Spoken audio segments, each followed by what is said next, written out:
Welcome to Squatchin Holler.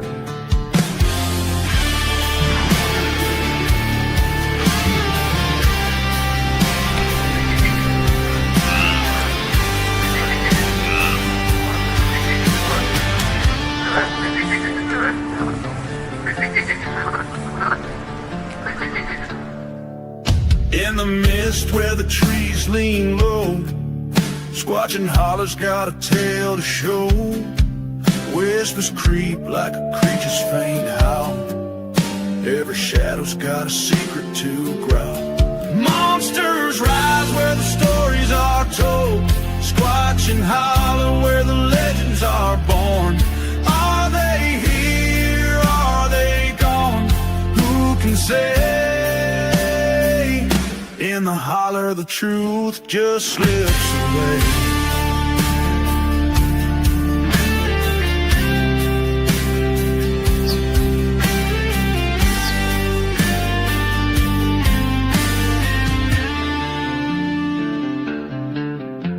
Huge footprints fade where the creek runs thin. A lantern sways, let the search begin.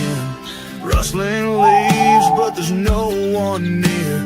Is it the wind or the beast you fear? Every echo's a question, every rustle's a clue. Squatchin Holler's got its eyes on you. Monsters rise where the stories are torn. Squatchin Holler where the legends are born. Are they here? Are they gone? Who can say?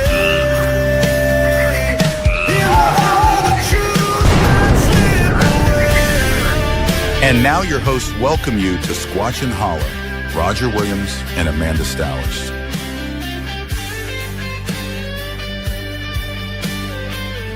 Remember, this podcast can be downloaded everywhere great podcasts are found. And now the show.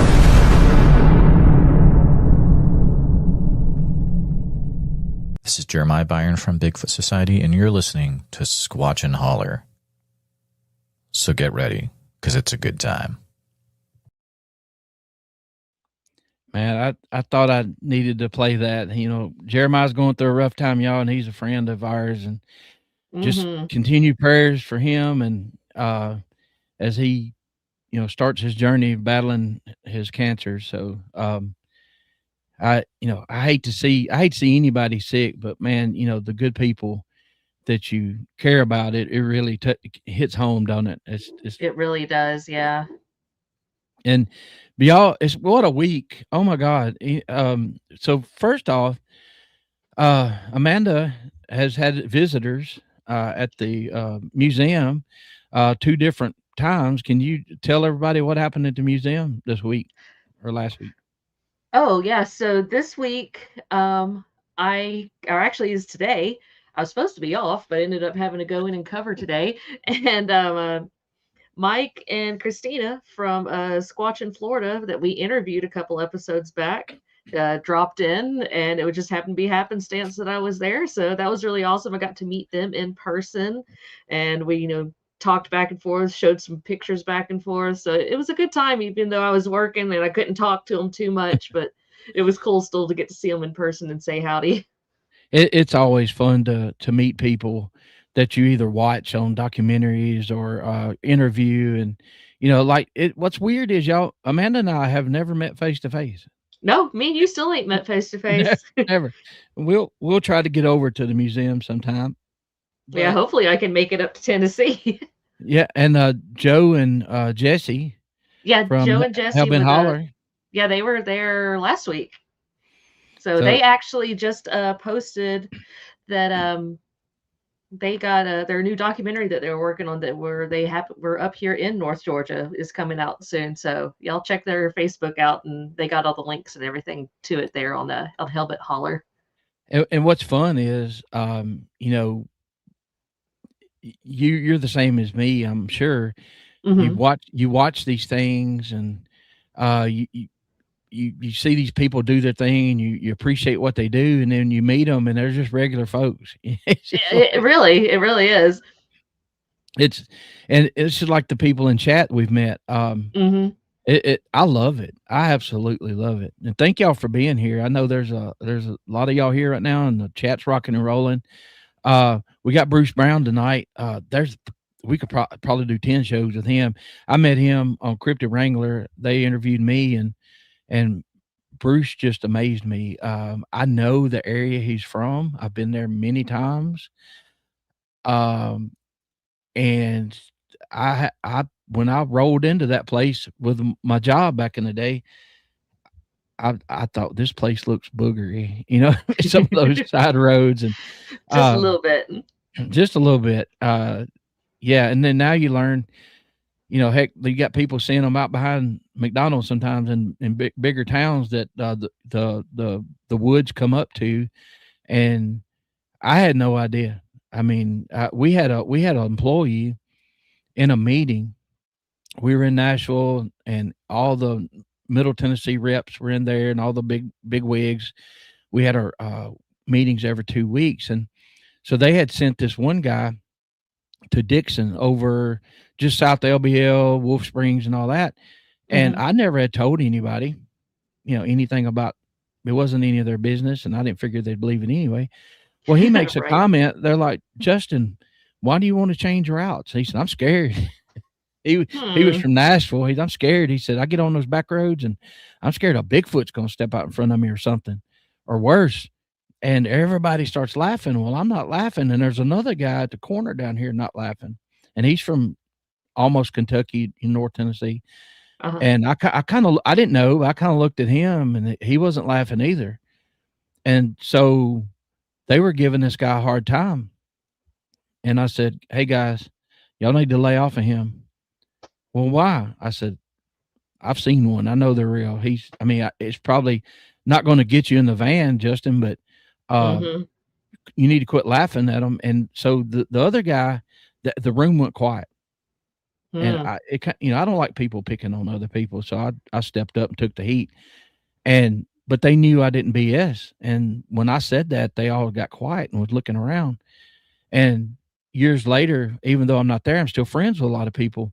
That same guy that didn't laugh, he had never has come and told me anything. But every time I post something about a Bigfoot or something like that, he likes it on Facebook. So I have a feeling that he knows something. But maybe one day. Sounds like it. Yeah, but anyway, we've got our little one thing, y'all, this blew my mind a couple nights ago.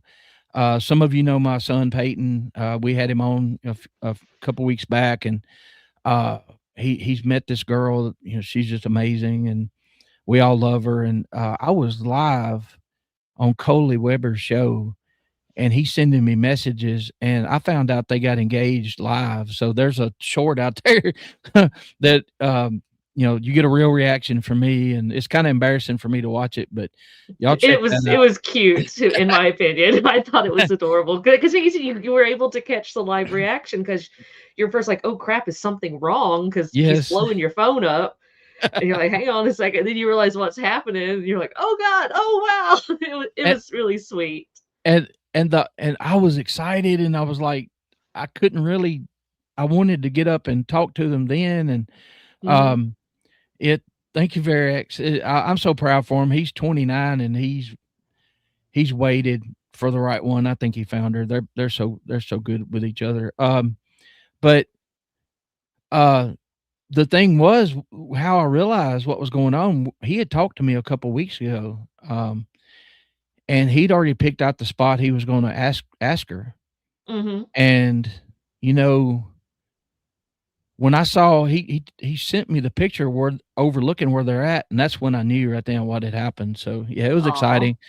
And so y'all, we've got, Amanda's, Bigfoot news. I don't know how far this one is back, but let us play the goofy intro here. And now, Amanda's Bigfoot news, brought to you by Squatchin Holler. I may try to redo that one for you. So what do you got for us tonight? So I found this article earlier today when I was trying to dig around and, well, find something to put on tonight's show. So let me put it up on screen here so everybody can look at it with me. There we go. So unfortunately, this isn't an actual photocopy of the actual newspaper article. This is where somebody has transcribed the article. So, which is good because I can read it a little bit easier. But I'm a nerd and I like the original one. So hopefully I can Mhm. find this one. So anyway, the article is from November the 10th, 1870. And this is out of Pennsylvania, but it's talking about the wild men of California. And a little bit of backstory on this one.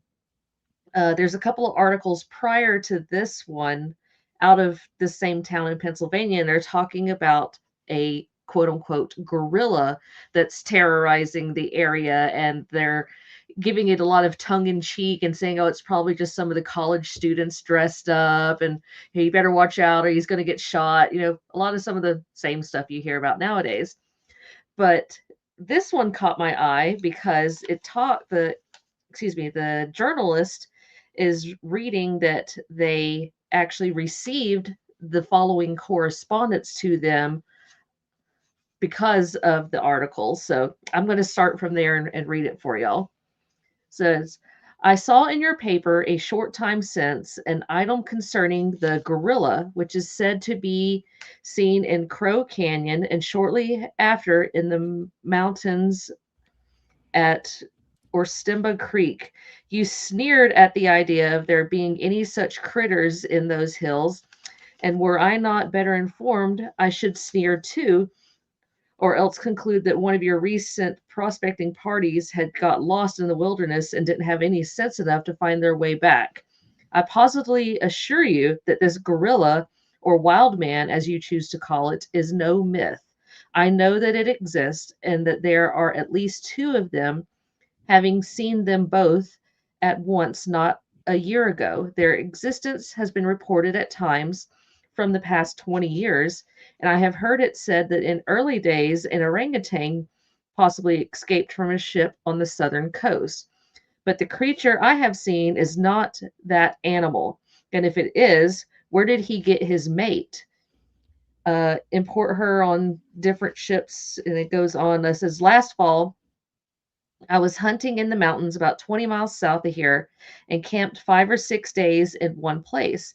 And as I have done every season for the past 15 years. Several times I returned to my camp after a hunt and saw that the ashes and charred sticks from my fireplace had been scattered about.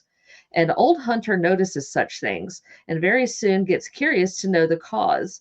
Although my beddings and traps and little stores were not disturbed, as I could see, I was anxious to learn how or what it was that so regularly visited my camp, for clearly the half-burned sticks and cinders could not scatter themselves about.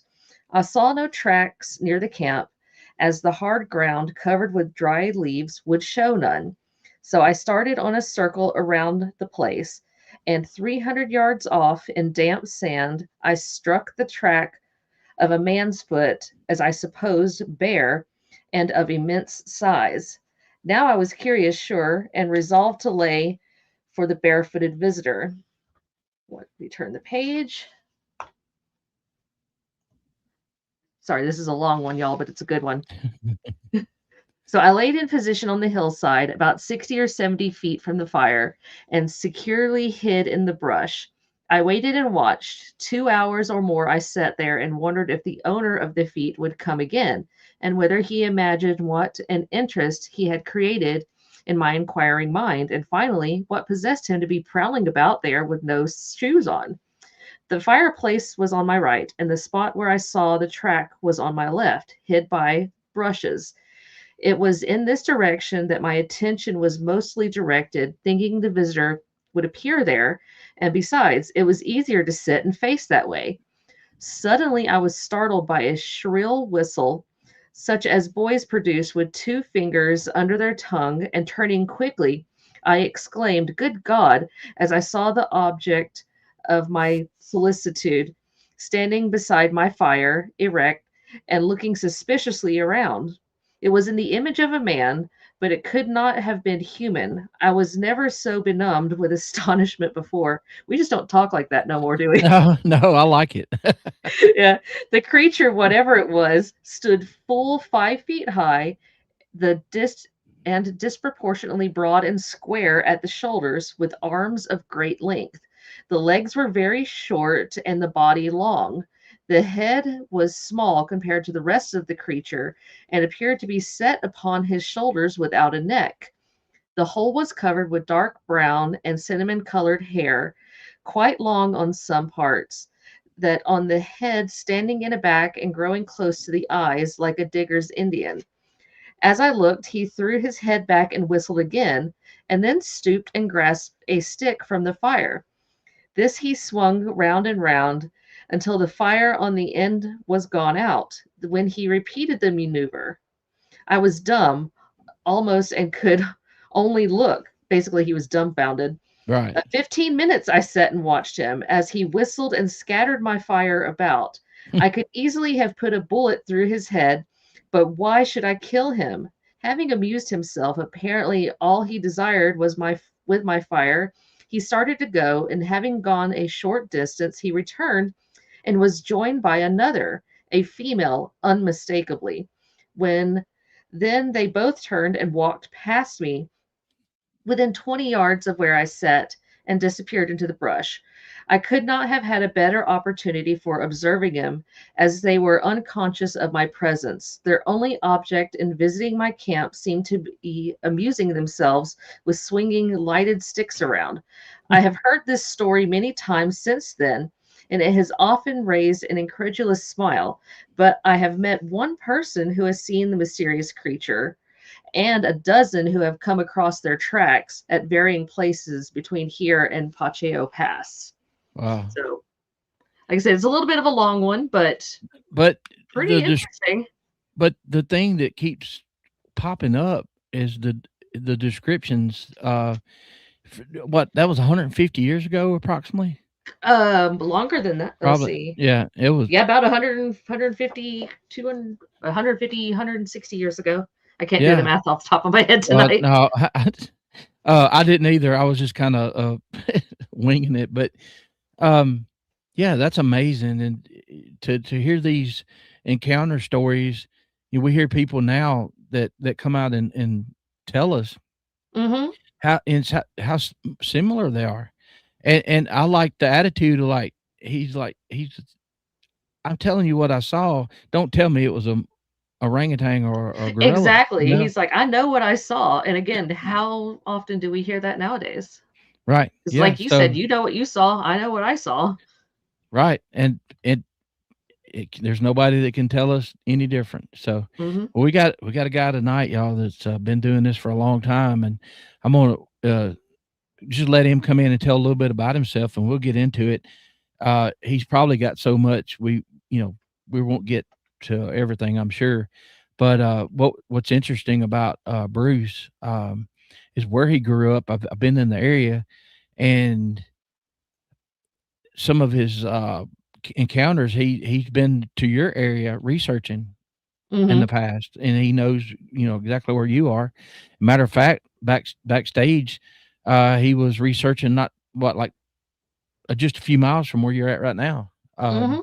So we'll bring Bruce on. He's probably we'll probably put him to sleep. Hey Bruce, how's it doing? Hey everybody, how's it going?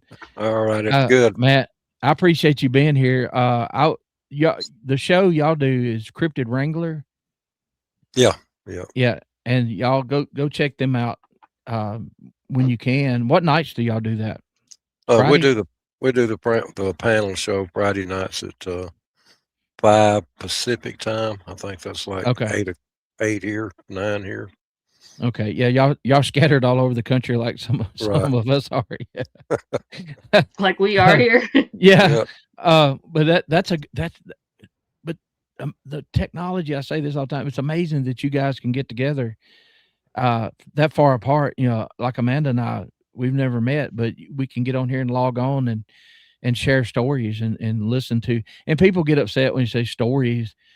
It's your story. I mean, it's an encounter, but you're painting a picture with words when you're explaining it. It's basically what it is. So tell us a little bit about yourself and you know, how you got into this. And I'm guessing the area you're from, it probably started at a young age. Just my Yes, guess. yes. I'm former law enforcement officer, uh, police officer, deputy sheriff, sergeant of patrol, detective, uh, chief of narcotics, homeland security.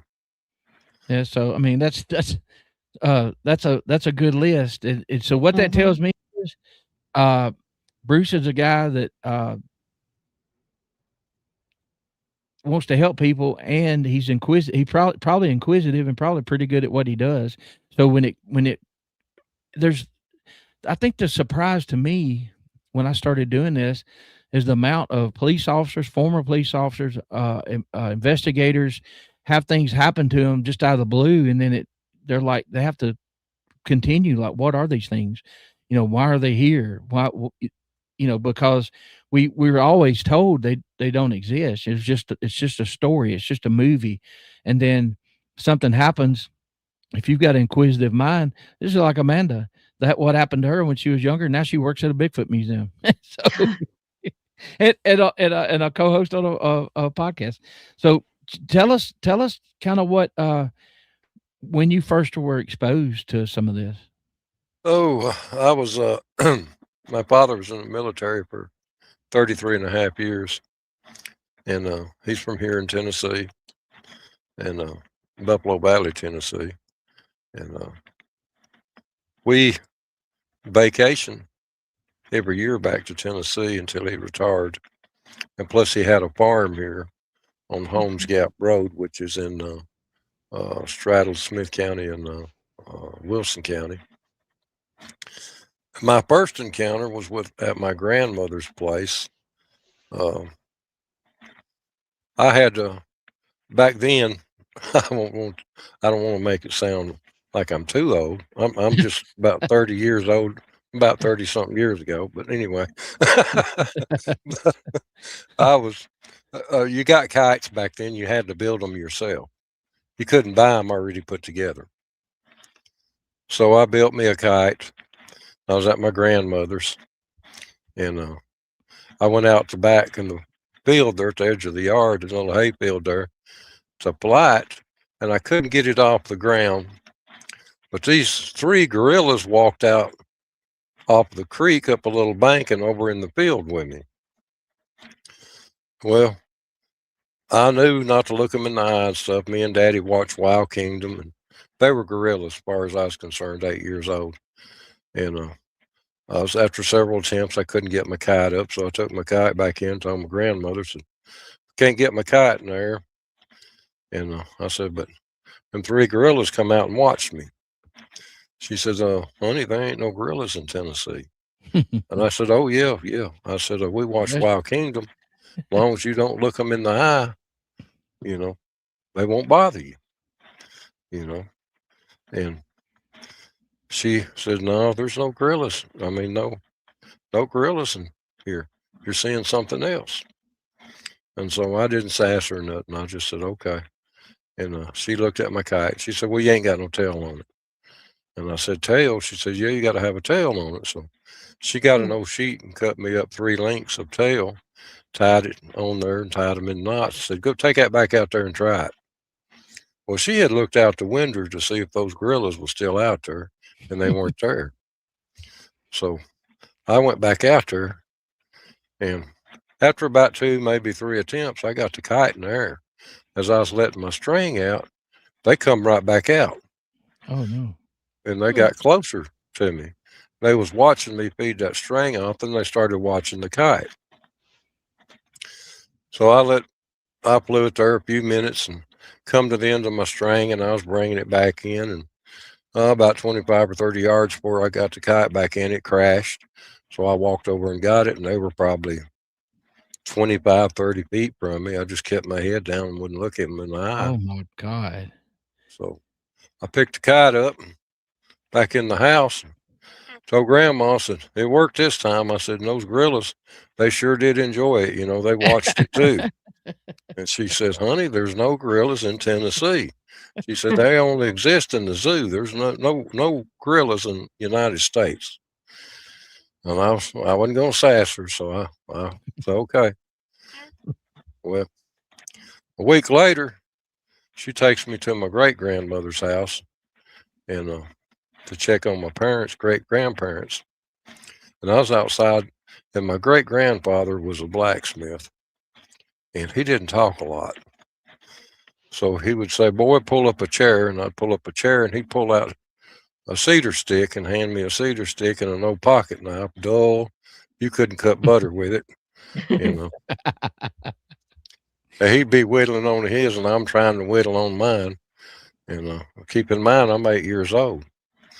So my great-grandmother, she calls for me. Come on in the house, I need to speak to you. Okay. Yes, ma'am. So I took off in the house. Well, they didn't believe in electricity. That was the devil's doing. So she had an old cook stove and old lamps for light. Well, she had made me some biscuits, and she got down some preserves and heated up me some honey and molasses and brought me out a big old plate of cat head biscuits. I'll never forget it. You making me That hungry. sounds good. Yeah. Yes, Oh, sir. gosh. Oh man, those old wood stoves. Oh, I've had some of the best biscuits. Oh, Right. Mhm. oh my God, my belly's growling. But she said, honey, she said, you ain't seeing no gorillas. You seeing hairy men. Mm. And she told me that she was full-blooded Cherokee. Mhm. And she told me the Cherokee name for him, but I couldn't pronounce it. And so she would refer to them as hairy men, so I understood. And she told me what her grandfather had told her, and it was passed down, that during a hunting party went out, the family members went out on a hunting party, and they'd kill deer and elk, and I think she said a buffalo or 2 buffalo, and brought them back in, and when they'd kill those animals, skin them out, they put them on a meat pole, and they would leave 2 of the tribes members to guard it overnight, as long, that was their food. Mhm.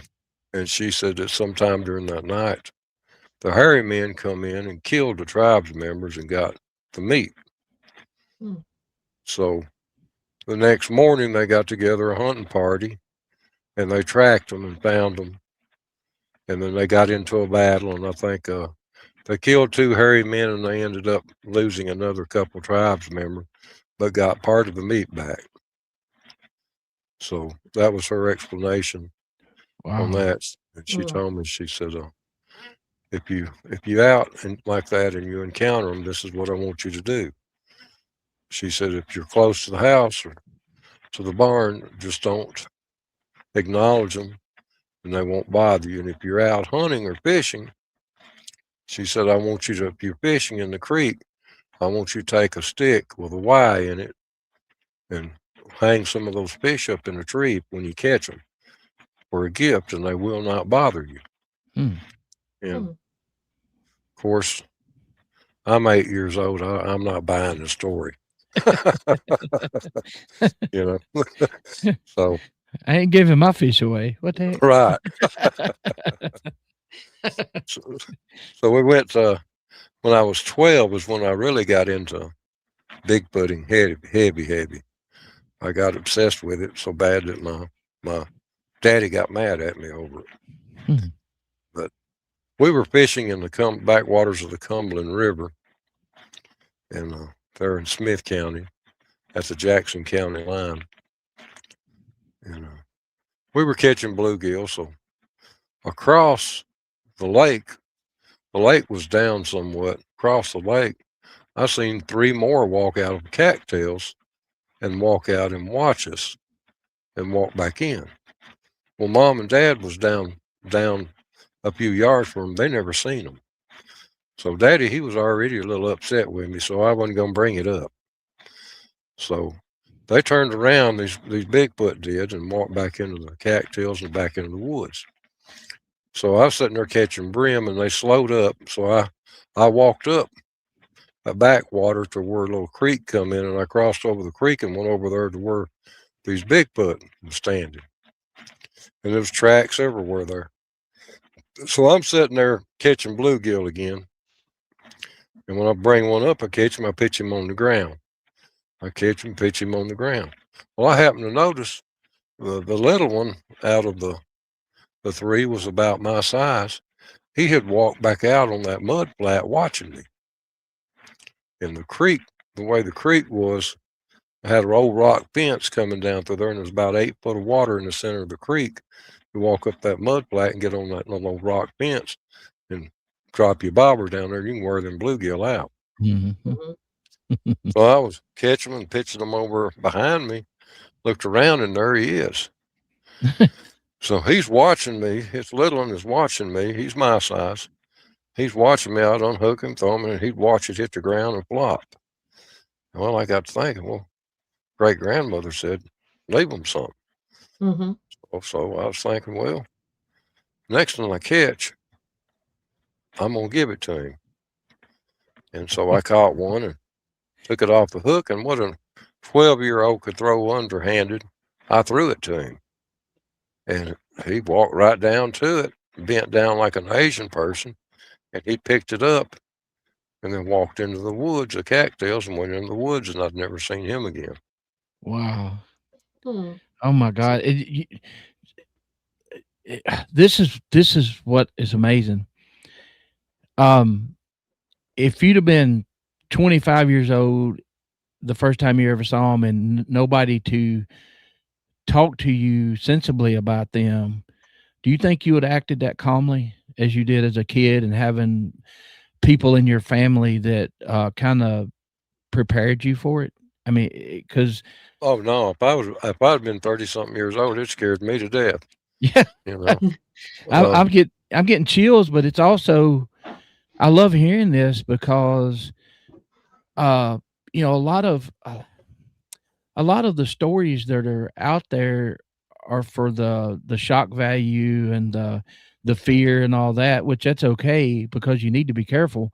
But I love hearing things like this because it shows another side, a calmer side, more I won't say humanistic in a way, but that's amazing. That is just, I'm blown away by that.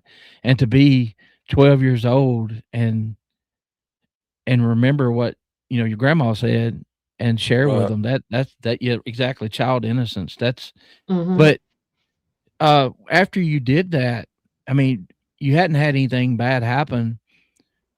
I know they probably just, you know, guessing here, probably didn't feel threatened by 8-year-old or 12-year-old. Oh no, that's probably one of the reasons why they approached me. Yeah, and so throughout your life, you've been doing this a long time. 56 years. Have you seen a lot of curiosity from them, like we've heard from other people? Oh yeah, yes. This is sort of funny, but in a way, it's not funny. I gifted a big female on the Cumberland Slim Jims.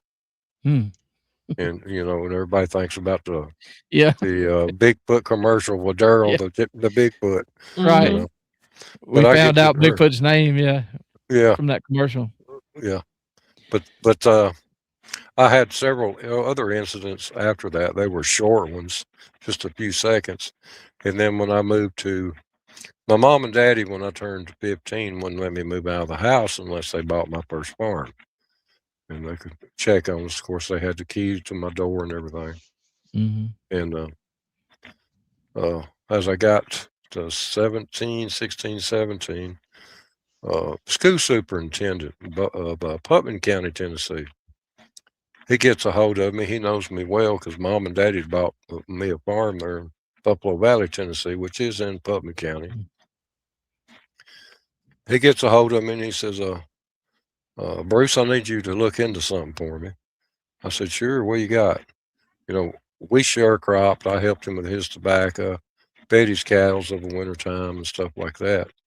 He's like, well, I got a bus driver and a load of school kids every morning between 6:20 and 6:30 are seeing a bear and a cub walk across the road. And I said, well, I've never heard of bear in this country. And he said, Bruce, there ain't been no bear in this country in over 100 years. Well, these kids are getting to school and telling the teacher. And so the teachers took it to the principal. The principal asked the bus driver, and he admitted to it. So the principal called the superintendent. Well, his name was Walter Shanks, Putnam County. So he gets a hold of me, and he tells me the bus driver's name and stuff. And I said, yeah, I'll help you out on that. I was big into trapping and stuff. I knew if it was a bear, I couldn't legally kill it. Right. Because there wasn't no season there. There wasn't supposed to be none exist. So I know the man's land that they were seeing the bear cross and the cub cross over onto. And he is also a farmer, but he's a park ranger for the Edgar Evans State Park. And so I get a hold of him, and I tell him what's going on. He said, when are you going to go? And I said, I'm going to go tonight and I had a Johnny Walker collar. And I said, I'm going to go tonight and see if we can get an answer or steer it up. And he was like, I want to go with you. I said, well, hey, that's fine. More the merrier, Well, I go on to the house and I get my stuff ready, my game collars and everything ready. And I get a ring on the house phone. We didn't have cell phones back then. And I answered it, and it's him. He says, hey, my brother-in-law works for Ford Motor Company, and he lives right above you. And said, he got a brand new Ford 4-wheel drive truck. He's going to let us use it. I said, hey, that'll work. He said, but now his son's wanting to go. His son's 18 or 19. I said, yeah, that'll work. I said, we'll let him drive. If something happens to that truck, we can blame him. There you Smart. go. Man, So we thinking get- ahead. I like it. Yep. So, because a brand new truck back in those days, that was Rare. nice. Yeah. Yeah. Mm-hmm. High So cotton. we got 5 guns together and a quilt, and we went up to this place. And then you turn in the barn lot. We left the gate open, and I told the boys to turn around and back up to the upper side of the barn where we can see the field behind the barn. And I had a dying jackrabbit squeal call. So I started playing it, and I told him I handed him we went up at nighttime. It was up in the night in January, cold, cold, cold. I'll never forget the temperature is 17 degrees outside. Ooh. And I told that young boy, I said, I'm going to take his spotlight plug and plug it in the cigarette lighter. Your job is to keep us from unplugging it. Mm-hmm. And so I cut the game collar on. In about 10 minutes, I heard some stuff just a few feet off the back of the truck. So I reached over and nudged the man with me, the park ranger, Mr. George. I said, we got something here at the back of the truck. Well, back then, if you was a property owner and you had coyotes and stuff like that, you was legally could shoot them at night on your property. And he cut the spotlight on and let him hold the spotlight. And there were a couple coyotes. We even had a bobcat and some other stuff there, which was really unusual because you don't have that kind of mixture all together. And so I was raised up, ready to take a shot, and he was too. And about that time, we heard this humongous scream. It sounded like a 2,500-pound bull started out with a low beller and went to a high scream. Well, I tapped him on the shoulder and I said, hold on a minute, let's see what this is. Well, coming off this mountain down a point, it was practically straight down. We could hear trees tearing up, and just it sounded like a dozer being drove off the top of that hill. And I said, let's hold up again. And I told him, I said, keep that spotlight on. spotted, it just kept coming. Well, it stepped out in the field just a few yards behind the truck, and it was a massive, massive Bigfoot. Mm. The biggest one I've ever seen since and now. Just massive. He lets out this, you could see him inhale. When he exhales, it vibrates us. Mm. It's just tremendous. He breaks and runs towards the truck. Oh no! Well, I reach around and grab the 243. George grabs the 30-06. We both come up at the same time, and we can't get in the truck. He's too close. He's running at us. There's no way we can get out. We got no choice but to shoot him. So we raise up, and we got him in the scope, and we're fixing to pull the trigger, and he lets out this low-pitched scream, went to a medium to a high, and it locked our muscles. We couldn't pull the trigger. Oh my God! Wow. So the young man that was sitting in the driver's seat of the truck that was driving, back then those big 3/4 ton trucks had those giant mirrors on the outside of them. Mm-hmm. He seen it through the mirror and he drove off. Well, he drove off with us standing up in the back. Now, keep in mind, on the top of the cab of the truck, on the quilt, we had our other guns laying there. Oh no! Yes. So here he tears out through the barn lot and hits the road, and this thing is just right off the tailgate. Now, when he took off, he threw me and Mr. George against the tailgate. I was going over the tailgate when Mr. George caught me. So as soon as he took off and we hit that tailgate, we come out of that, what I call zap. Right. Mm-hmm. And he caught me as I was going over the tailgate. Well, we hit that, and the roads back then were dirt roads, gravel dirt roads. Wasn't no pavement around for miles. So we're going down this road at 25, 30 mile an hour, and this thing is keeping up with us. He's gaining. I mean, he's gaining. He's mad. He's screaming. So we'll go around the curve. He's fishtailing. We get up to maybe 40, 45, and he's right there at us, and we can tell. I tell people his head was matted, but he had a perfect braid around his head. It was braided hair. And he started fading out faster. So we got up to 45 or so. And keep in mind, we're all over the road. On them gravel roads, you just can't stay centered. So we get to the guy's house that loaned us the truck, and his son driving.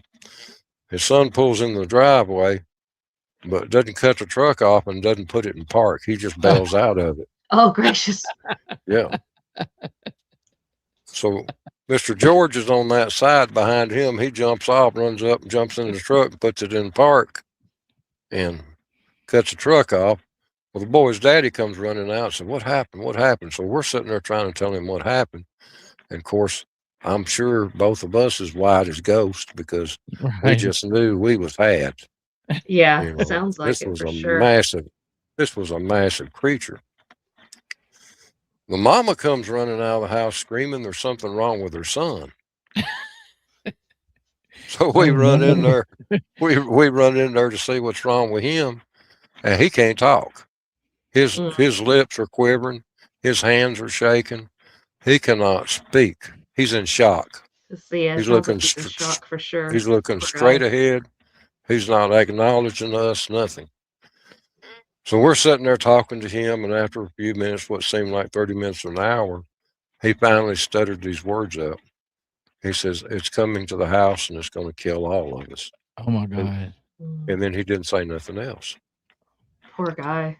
Yeah. So that's one of them bad situations where, if you'd have fell out, you might not be here right now. Oh, it'd have killed me. It would have killed me. That game caller is the only thing I can think that set him in that rage. So Greg, our buddy, he lives in not far from me. He had a sound one time is right behind him or right beside him, and he explained it as a bellow, roar, scream, howl, and we've heard them, and my son described one he heard one time. it started out like a big bull for just a split second, like you said, bellowing, and then it goes up, and we're getting reports like that, and we've heard it, and the one that zapped me did that. I've never found anything that sounds like how that did, where it started out like a regular roar, I guess you would want to call it, and then as it went on, it just kind of went up into more of a scream type to it. Well, they'll start out below your human hearing. Yeah. They'll come into your human hearing and then go above that. By the time you hear it, you've already been zapped. And and we use terms like that because we don't know what else to call it. Right. Yeah. I know exactly what you're talking about. I've been frozen. It wasn't with fear. Now I've been scared enough, in my life, but you can't move. You can't, and you don't, and your brain's working, but you don't know why you can't move. And it's terrible, y'all. Bruce, can you do me a favor? Yeah. You got the goatee like I do. Can you pull that mic just off it's scratching a little bit. Okay. Thank you, sir. I was trying to figure out what it was. I had that happen. I did that one time. So, but quick question before we move on to the next one. You mentioned a couple of things that it was really interesting. You said whenever it was chasing y'all and y'all got up to speed there on the dirt road that it phased out. Was that as in like it started phasing, like disappearing, or was y'all just dusting it out from the dirt? He was losing speed. Gotcha. Yeah. Okay. And then you said he talked about how big he was. Do you have any general idea estimation about how big you thought he could have been? We the woman there made us hot chocolate. The landowner who owned the land was a park ranger. I told him we needed to go back up there because we had 2 guns missing. And he said, I'm not going back. And I said, it's your land. We got to go back. Yeah. And so after daylight, about 7 o'clock, he agreed to go with me. And we went back, both heavily armed. And we found one of our guns in the road with a busted stock. And we found the other one in the barnyard. Okay, it wasn't hurt. But we also found tracks. Now, at that time, I wore a 9.5 to 10 boot. Okay. I laid my boot in its track sideways and still liked another inch or better being as wide as that track. Wow. I put my toe to heel lengthwise in it and still liked another 1.5 inches being as long as the track. Wow. That's a big boy. Yeah. So you think, Bruce, thinking back, the little details tell part of a story. So those other animals, do you think they were coming to y'all to get away from him, or you think they were coming to the call and hungry because they thought something was injured? Well, this was in January, so I think they were hungry. Okay. I don't know what that dying rabbit call. I had a Johnny Walker game caller with a massive PA system on it. So you could hear it for miles. Wait a minute. Was that legal back then? Yeah. Oh, okay. I'm joking a little bit because we could do the mouth stuff, but for a while, we're not too far from you, but we couldn't. But you had a ranger with you anyway. It don't matter. You could fish with dynamite with him. As long as you're on your own land, you're okay. Okay, I got you. All right, yeah. But man, I don't know. I don't even know what to say about that because here's who I'm thinking about because you knew what it was. You just never had seen one that big. The poor kid driving. I mean, when you're in that state, he could have ran over one y'all. He'd kept going. I mean, if you fell out, he was leaving you. Yeah, I mean, he was gone. Yeah. So how did the ranger, the guy, how did he handle it? Did y'all talk about it much after that? We did, and we decided to keep it quiet because of the ridicule. Because what his brother-in-law and his sisters told about their son, the way he acted, and what we seen, it didn't go over too good with. In the community there, it went fine. We didn't have no problems. It was the outsiders that that give us a hard time over it. Yeah, and doing his job, public job, and the jobs Right. you were doing. Uh, I've had people tell me privately, I can't tell this publicly because of my job, and what if they think my state of mind is off, it could mess up things I did for 20 years. Yeah. My job, like I can say this, a former police officer, he's not from the state, but that's his concern about going public. He'll be in chat with, a chat name and all that. I've met him several times up in Kentucky, and that's what he was worried about, was all of these cases that he had and he closed, and people, the criminals went to jail or prison. He's like, I don't know what they would do if they heard some of the things and one of them's Dogman. I mean, I'll tell you, I'm always transparent. I didn't know what to think about that when I first heard about it, but I have so many people that I know and trust and investigate, that look me in the eyes and say, no, they're real. They're real, because, and they'll tell you a story and you're like, oh my God. So, yeah, that's a good question, Greg. The boy that was driving and the guy that was with y'all, did they have any more encounters later in life, or was that No, their only one? no. Did the We kids never, keep seeing the bears on the school bus too? Did you heard? after that night, they never was seen again. Mm. So we talked to the people who lived across the street. This park ranger it was a rental house. He had an older couple living in it. They moved out the next day. And then when I was able to locate them in a little community of Boma, Tennessee, and talk to them, it was using their driveway every morning at that time. Mm. And so I went back to the bus driver and I said, listen, what did you see across the road? He said, oh, I seen a bear and a cub. I said, was they walking on all fours or standing up? He said, no, they was on two legs. So I said, listen, be straight with me. What did you see? Mm-hmm. And he said, well, he's like, Bruce, my job's at stake here. Yeah. I convinced all the kids to say it was a bear if they was going to tell anybody, because we didn't know what it was. Right. Mm-hmm. And so he eventually owned up to it. So there's little clues in here. If they're comfortable in the area, they may be creatures of habit, just like humans are. Mm-hmm. They find a safe way to travel, or the bus never hurt them. So, yeah, that's interesting. That's really interesting. I look at in the story, sometimes there's little things that make you go, you write it down. I see Amanda, she's writing down things with a pen, because it's not, it may not mean anything, but you'll be surprised at how much these little things come up in other stories. But so from that, I know you've gone other places to investigate, Bigfoot or Dogman.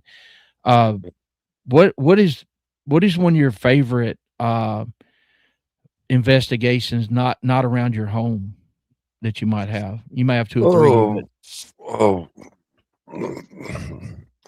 I've got a bunch of them. Let me think of one here. I knew you did. I could tell by talking to you a couple weeks ago. I'm like, Bruce been doing this a long time. I've got. If we can get it, we want to do Bigfoot or Dogman.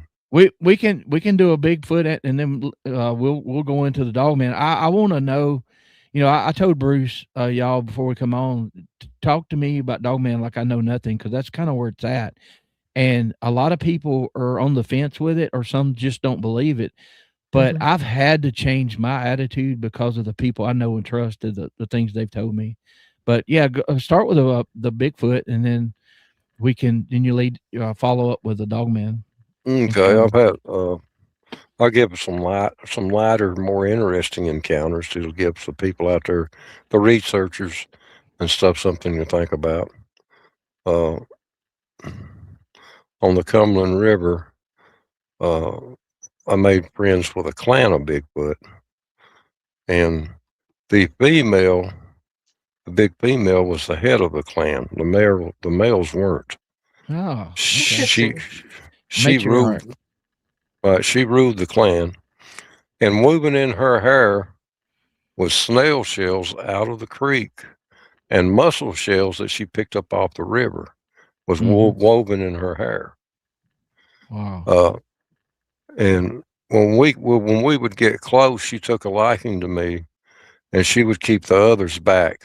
Well, the big males and the alpha male, they would chatter and carry on like tree frogs, and she would just raise her voice and like a scolding and keep them back. And at one point, we sat down within 5 feet of each other. I sat down on the rock, and she, instead of her sitting down like a human, she just squatted down on her knees. And she would hand signal. And as I would talk, she would pick words up off of me. And after probably 10 or 12 meetings this past year, early spring this past year, I had another meeting with her and the clan, and they had got a little bit closer to me, but she was right against me. And she kept, instead of saying help, like we say it, she'd say hope. And then she would do like an Indian and hold her fingers like that to her mouth. And I kept telling her I didn't understand. Well, after about 45 minutes there, communicating or whatever you want to call it with them, they got up and walked off, and she led the way. They followed her. So I followed them to a cave. And when I got to the cave, they had already gone into the cave, and I was right behind the last one. And then I stopped just for a split second because the cave's dark. I needed to get my light out of my fanny pack. And I got my light out and I started in, and I heard, not in her voice, but another one's voice said, no, no, no. Well, this is what I heard. And so I left her. I drove back home. I passed a pecan stand in Carthage, Tennessee, on the side of Highway 25. And I got home and got thinking about it. I was like, I wonder if they were hungry, because we didn't have a good nut crop the year before. So more I thought about it, I'm going to. So I drove back down there, and I bought 2 of the biggest bag of pecans this guy had. And I drove back up there, and by the time I got to the cave, it was just getting dark, dusky dark. Well, I started to open the bag, and I announced myself being there. When I opened that bag and started to pour it out, they had a big flat rock there that had a 3 to 4 inch deep hole by about 4 to 5 inches wide, and you could tell they'd been crushing nuts there. So when I started pouring, I didn't get probably 4 or 5 pecans out of the bag when I heard, thank you, thank you, thank you. So I set both bags down at that time and didn't open the other bag. I just set them there on that rock and left. Well, I heard that all the way back to my truck. Now, you got to keep in mind, my truck's a good mile away. So then we come into, I was hearing it with my ears, but was it mind speak? Telepathy. Because it was the same level and volume. Right. But they're further away. They're a long way. They're a mile away. That's correct. That's wild.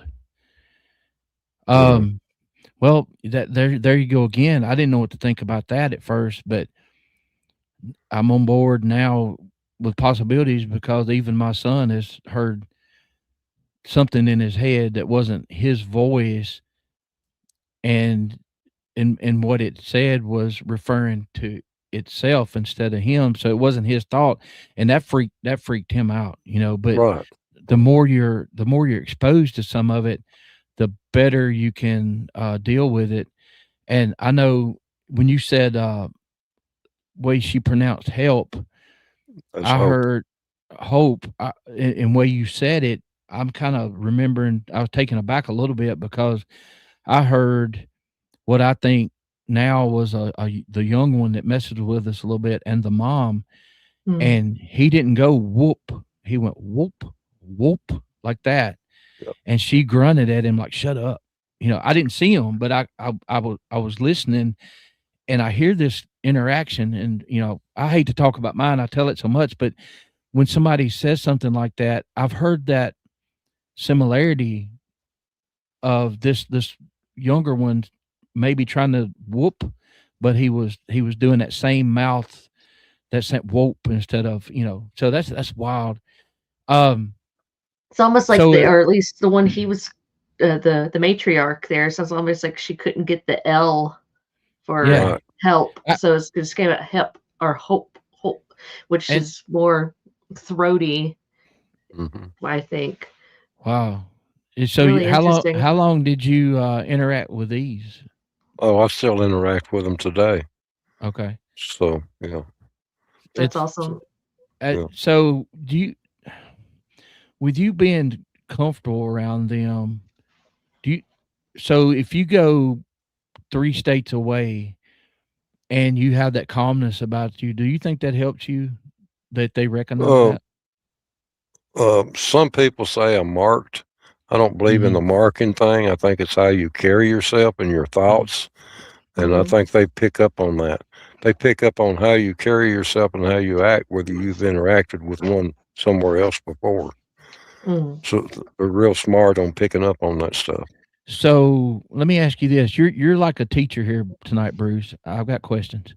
Okay. So I feel like after I spoke to one that was about 40 yards away, knew what it was, my son knew what it was unmistakable. And I held my hands up, had my deer rifle, strapped over my back, and spoke to it calmly and thanked it for letting us share the land. And we're leaving.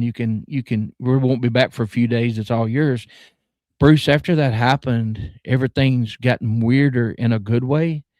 And I think it's wanting to make contact with us. And I really do. The things that have happened. What would you suggest I do next time I go in that area? Like, should I talk in my head or should I announce that we're there? I always talk out loud. Okay. And once you come into contact with them, if you talk out loud, they know your voice. You can take people with you, and sometimes it might take 3 days. Sometimes it might take 2 weeks. It might take 2 seasons, 2 years before they'll step back out and let you see them because you brought somebody with you. But they already know your intentions. If your intentions are good, they have no problems with you. So even with a weapon, when you throw your hands up like that and showing respect, then what you want to do is when you go back in there to that certain area and you know they're still there, is you want to show respect. Even make them a wreath, a vine wreath, and hang it up. And then if they give you one in return, then they're ready to meet. And you got to be ready because this is going to be very hard on your nervous system because they'll step right out within 3 feet of you. And you think, oh boy, well, I'm dead, but no. It's hard not to think that because Bruce and Amanda know how big they are. I know how big they are, and you can't help but have a little fear. So after I did that, after I acknowledged that we knew, there's been a lot of things. The first thing it did in 2020 was throw a rock at us trying to run us out. But after we kept going back, and after I acknowledged that, like, hey, I know you're there and we're not scared. Neither one of us were scared. The next encounter, he was coming across the ridge, and and what confused me is if a predator's sneaking up on you, or if you're sneaking, Bruce, if you're sneaking up on a deer, you're not going to say, hey, deer, we're coming. I'm coming. I'm going to get you. So this thing vocalized, and then 7 or 8 minutes later, it vocalized again, and it's closer to us. And I looked at Peyton. I said, is he letting us know he's coming? What's going on here? Because I don't know. That's why I like talking to people like you. And then it's almost like it's become cordial You know what I'm saying? Does that make sense? Like, Yeah. he Generally, knows we're not there to hurt him. right. Generally, when they do the rock throwing, they're not throwing at you. Mhm. It might land a few feet before it gets to you. It might go over your head. It might go to the left or the right. Uh, he wants you to stop because you're messing up his hunting, or you've scared one of the clan members. Yeah. Yeah, Uh, and I figured too, like, you could have a pretty good thing going and some hunter do something right. stupid and kinda mess it up a little bit, but man, thank you for that. That is really cool. It's a feeling. I can't explain it. Y'all going from being terrified or at first being confused, terrified, and all that, and now things are happening where I'm like, "Wait a minute." Well, I'll tell you what happened. My son, took a picture coming out. We go in one way, come out the other way every time, and in the trail it's not really a trail, but where we come down at the edge of the field and where the woods stop Mm-hmm. is where we walk. He sent me a picture. There was a cow jawbone mandible, Mm-hmm. that had been broken where, there's a place where his uncle pulls up, dead animals and lets the animals take care of it. Well, it was stuck up in the ground. It was stuck in the ground about 3 or 4 inches and was right in the middle of the trail. This was after these other interactions. He sent a picture and he's looking around. He's like me. It wasn't an accident. Whatever or whoever did it wanted him. No, I'm not going to say wanted him to see it. They wanted it stuck up in the ground. Does that make sense? Right. Where it can Yeah. be seen. So Yeah. would that be something you thinking that it might be acknowledging? It's offering Like, friendship. If he's been in there more than several times, it knows who he is. yeah. So that's a friendship thing. If he stuck it right up in the path, Mhm. in the ground, then that's a type of a friendship offering. That's If he sees wow. one, just tell him to hold his arm out and do this, meaning friends, and then they'll understand what you mean.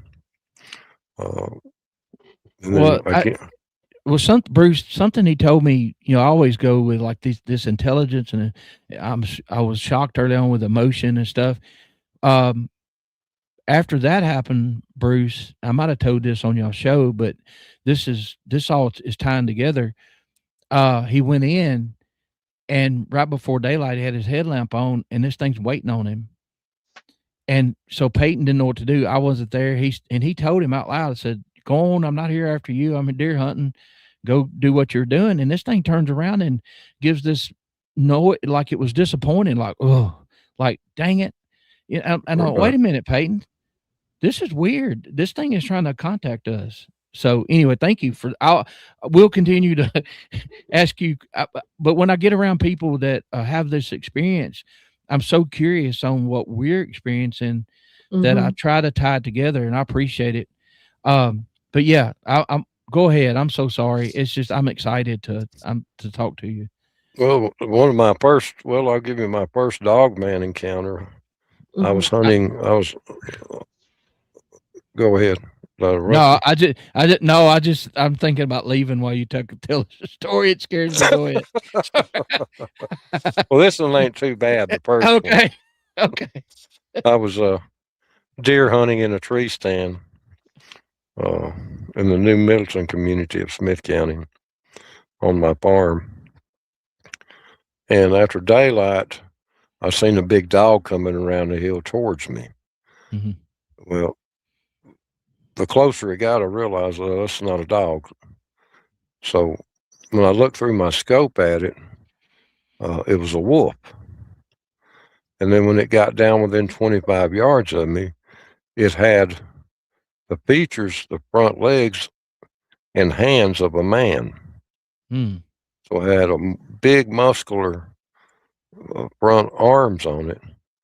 And it was probably about 8 foot long with his tail 2/3 the length of his body. So, you know, you're talking 11 foot Right. altogether or better. Oh my God. That's So crazy. he had gigantic hands, and I was using a 243. This thing is a monster. You know, this thing is big. I'm pretty sure I could kill it with a 243, but if I don't get a kill shot and drop it, Yeah. you know, You're just we've going to all make it shot bad. right. We've all shot deer that's run 100 yards before they fell dead. You know, Right. just Right. imagine shooting something like that. He, And he's not talking about a miss shot. He's talking about like right, heart gone shot. They'll run 100 right, yards. heart, Yeah. yeah, heart and lung. Yeah. And so I watched him some more. He stared at me. He figured where I was at, and he stared at me. And when he took off running, he galloped like a horse. He didn't run like a coyote or a wolf. He galloped like a horse. So I was a little bit unnerved with that one. So I said, I'm going to stay up here in the stand a little while before I come down and make sure everything's I clear. don't blame you. I don't blame you. Even Right. though I could see the fields to the left and the right of me, I could see real good. Well, I stayed up there probably a good hour and a half. I come down and I've got my backpack and stuff, and I started around the tree, and just right below the tree behind me is a wet spot in the ground. He had circled me and walked through that, and Oh, I didn't wow. know it. Oh my So, goodness. so the only thing I could try to measure his back paw prints, his front paw hands was actually hands. So I had some beanie weenies and stuff like that in my backpack, a thermos, stuff like that, and I had a paper plate. So I set this paper plate over his paws, his back paws, and that paper plate the paws like about a half inch to 3/4 of an inch being as big as that plate. And that's a Mhm. standard size paper plate. Yeah. Wow. So it's Was crazy he was able to sneak up on you like that, and I would Right. imagine the woods was quiet more than normal, or Yes. everything you didn't Yes. hear it at all, I did or not smell hear it or it. nothing. Mm. so Bruce, what goes through your head? You know Bigfoot's real, and have you heard anything about stranger creatures before this, or what's going through your head sitting in that tree stand? It Well, at that time they were called werewolves. Mm. You know, and I'm thinking, Yeah. okay, maybe I've seen something supernatural here. Right. You know, I don't know. And then I had some more encounters with these uh, uh, werewolves. Later, I found out they were called dogmen.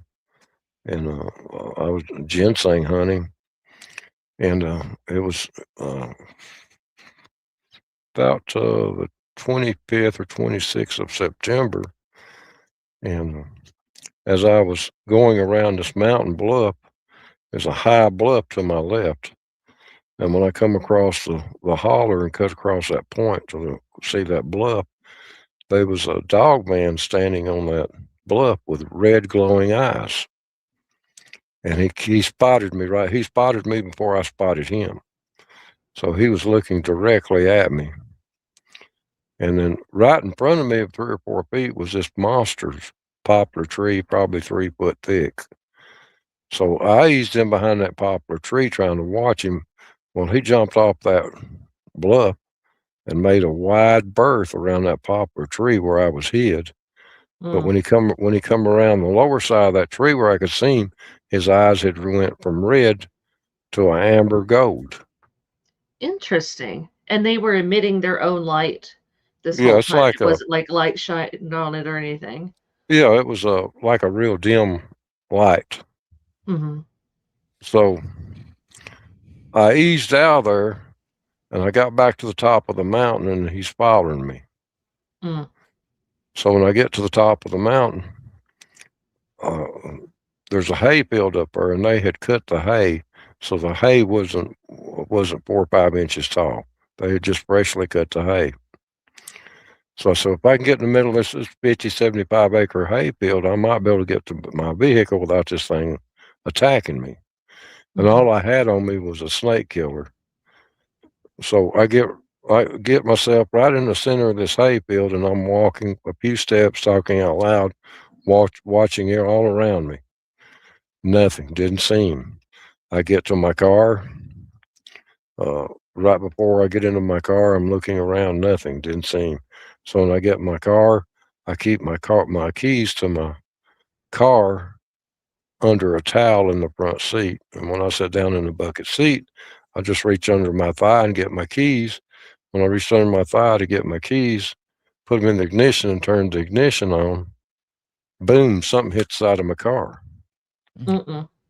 So I look up because I'm looking down, starting the car. I look up and there's this massive hand, I call a paw, massive hand on the front windshield on the driver's side. His other hand was right above my outside mirror on the driver's side, and it tears down my mirror, and my windshield is cracking and pushing in. Mm. So, Oh my gosh. so I've got my car started. I know I've got to get turned around. So I put it in reverse real quick, was turning around. Went off of this through the gate where they took the hay in and out, and hit this sort of a creek gravel red dirt road. As soon as I come out, I had to slow up to make the turn. When I slowed up, he jumped on top of my car. Mm. So I went just a few. I can't. This happened so quick. It could have been 10 yards. It could have been 50 yards. As I started around the curb, I just sped up as fast as I could without losing the car, and slammed the brakes and turned the wheel and slung him off. Mm. Well, from there, it's 18 miles to my house. So I go out of there. I hit a state road. I get behind school buses, and it's by this time even it's 3:30. So I go all the way to the house. I get to the house. I'm still processing this. It doesn't get dark till like 8:45, something like that. And I'm sitting there in my recliner after I took a shower, and I've made a cup of coffee and stuff, and I'm just sitting there just thinking about, man, what did I see? How in the world did this dog man's eyes go from red to amber gold? Mm. Okay. Now, he was an odd color. He had one whole side of him that was buckskin color. The rest of him was black. Interesting. So, I'm sitting here trying to unwind, to be honest with you, and figure out what. That's two different types of camouflage. You turn one way, Right. turn it right. Wow. So I'm sitting there, and it gets dark. Maybe 9:15, 9:30. I can't really remember. And I've got a mountain cur feist. He's probably 15 to 20 pounds. I ain't scared of nothing. Best squirrel dog I ever owned. I'm sitting in my recliner, and the way my driveway comes into my house, I can see anybody that pulls into my driveway. And it's nighttime. Naturally, they have their headlights on, make it even easier. Well, I'm sitting there, and my dog's at the back of the house barking, but he's barking like it's somebody that pulled up. We all have them dogs, country dogs. They bark a certain way. You'll know if it's an animal or a person pulled up or something. Mm-hmm. And so I said, well, somebody's pulled up and they've got by me. And I'll go to the back door and flip the porch light on. I opened the main door and pushed the screen door open. The dog run between my legs into the house. I was like, whoa, he ain't never done this before. He's not a house dog. You can't keep him in the house, and he's my hunting dog. So I go back and I get a flashlight, and I walk out there and I look around, nothing. There ain't nobody there. And of course, I'm going to know what scared this dog like this. He's never done this. Well, he wants back out, so I let him out the front. Well, I sat back down in my recliner. I wasn't sitting there 7, 8 minutes maybe. And he just lets out this squall like something is tearing him apart. Mm. So I keep a shotgun behind my couch. I reached and got my shotgun. And in my recliner there, lazy boy recliner, I got a table there that's a stand and it's a drawer on it. I got my shells in it. I reached in and got my shell and I loaded the gun. When I opened that door and pushed my storm door open, my dog run in, about knocked me down, caught me off guard, knocked me off my balance. And I stepped out there, and it was a dog man on 2 legs standing there. Well, it was the same one I seen in the woods earlier.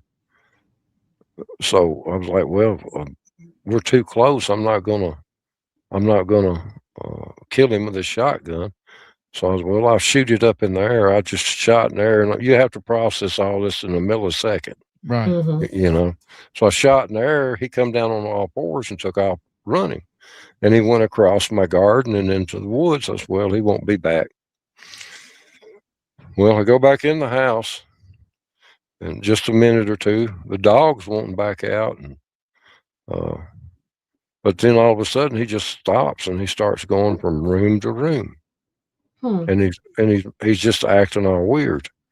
And I'm like, well, this dog man scared him to death. You know, I didn't think he was scared of anything. When he gets to my bedroom at the north facing window, he starts whining and growling at the same time, backing up, sitting down, move, and he'd move towards the window, do the same thing and back up. I was like, well, something, this thing's come back.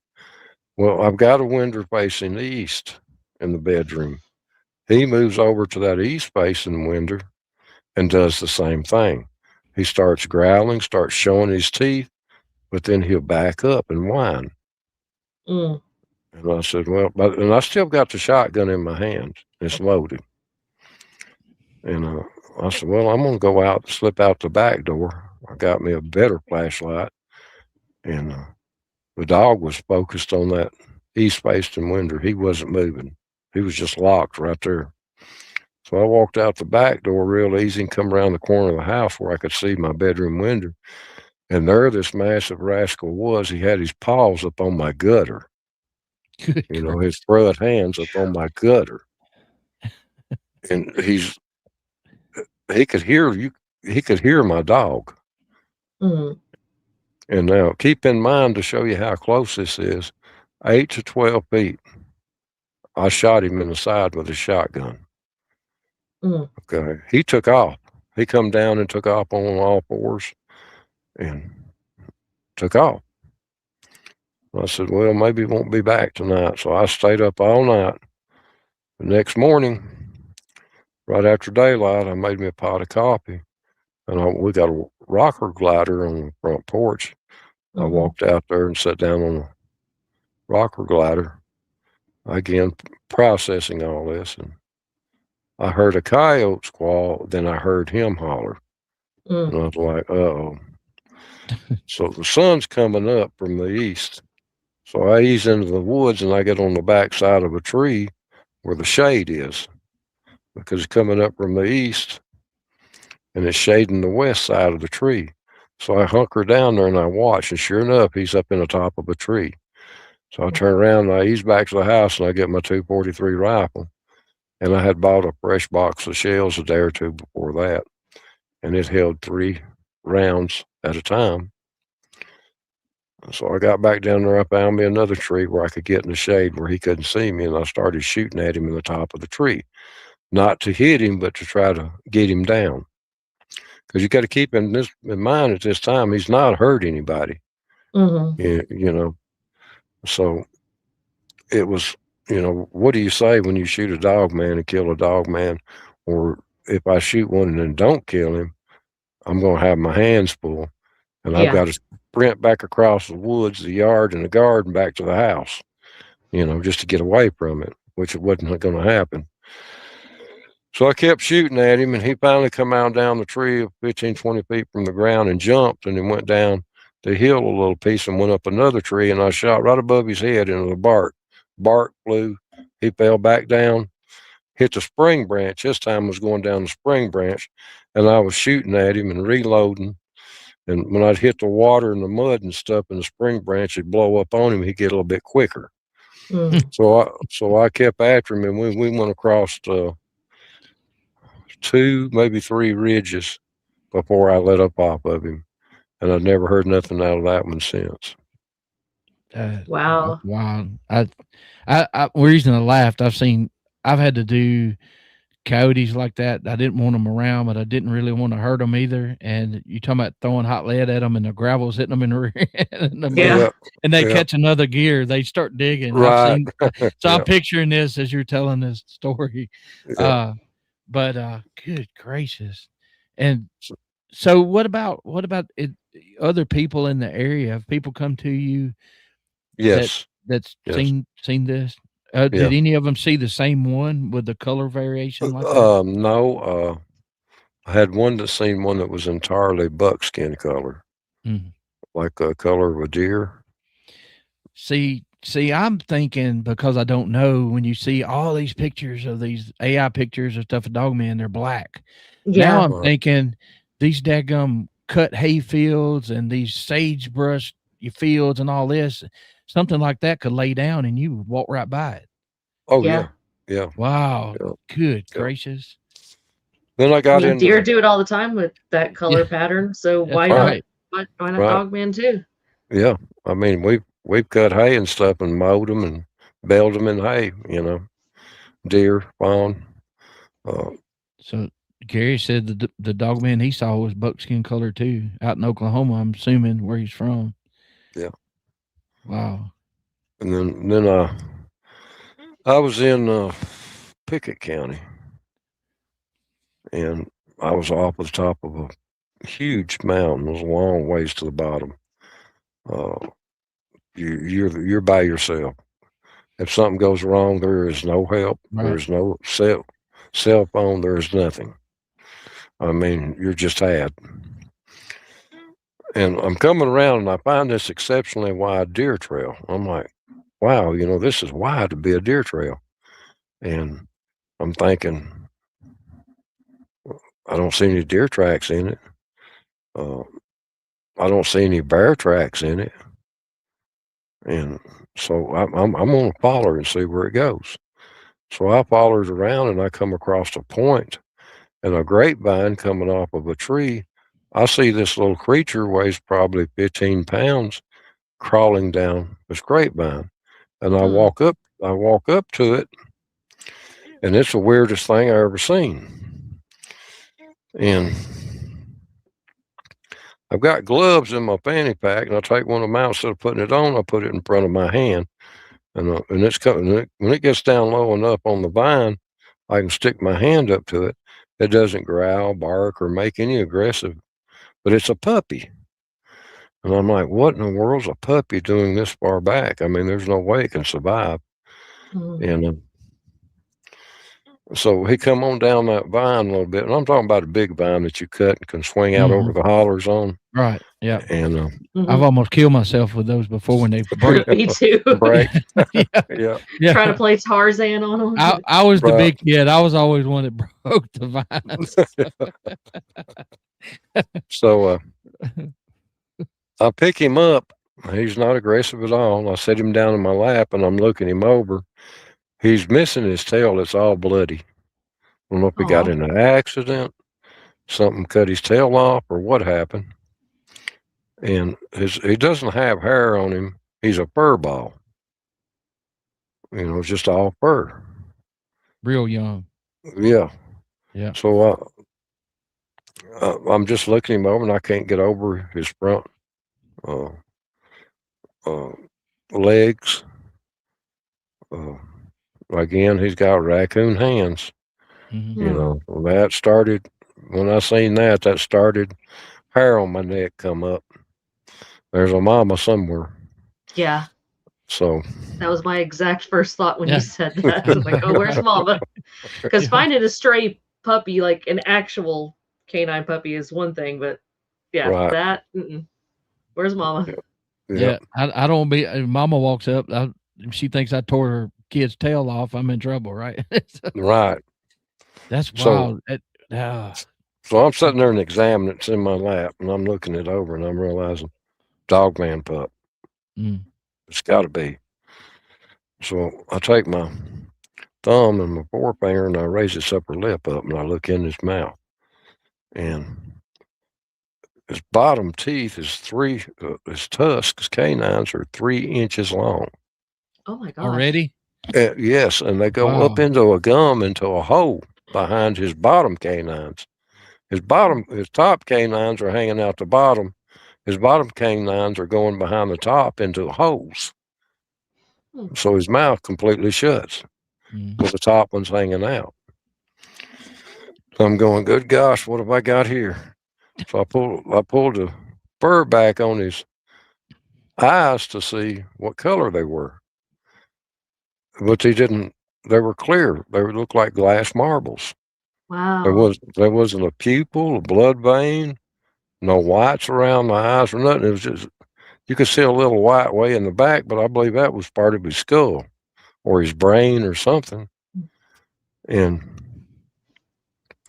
so I set him down on the ground out of my lap after I see that. That sort of, it'll freak you out for a second or two. I would say so.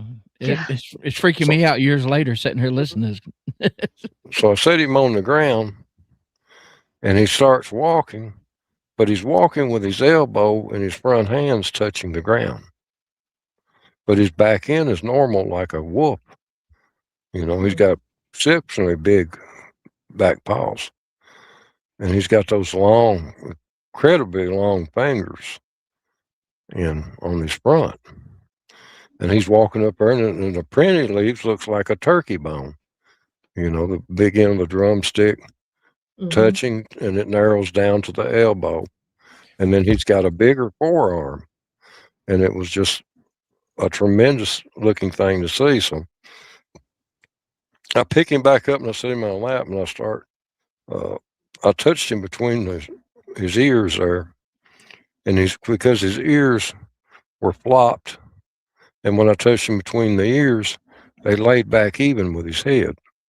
And I thought, wow, this is crazy. Well, I set him back down in my lap and I'm getting my phone out because I'm going to take a picture of this. Well, somewhere in there, I heard a noise. I wasn't sure what it was, and it may not have been anything but me being on full alert. Because when you're dealing with something like this, it's not scared, it's common sense. You got to be safe. Right. Yeah. So I decided, it might be a bad idea. It's time for me to get out of here. So I picked him up and put him back on the vine, and on his front paws, hands, he had fingernails just like we did. And they retracted and grabbed that vine.